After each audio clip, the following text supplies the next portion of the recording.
బులెటిన్లో breaking news చూస్తున్నాం.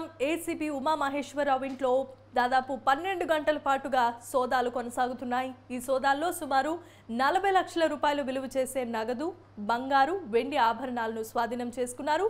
స్థిర చరాస్తులకు సంబంధించిన డాక్యుమెంట్లను కూడా స్వాధీనం చేసుకున్నారు.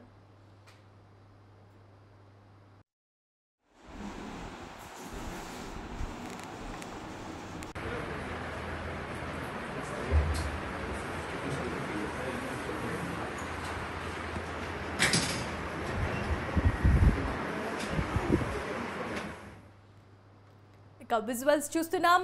ఏసీబీ ఉమామహేశ్వరరావు ఇంట్లో 12 గంటలుగా సోదాలు కొనసాగుతున్నాయి. ఈ సోదాల్లో సుమారు 40 లక్షల రూపాయల నగదు, బంగారం, వెండి ఆభరణాలను స్వాధీనం చేసుకున్నారు అధికారులు.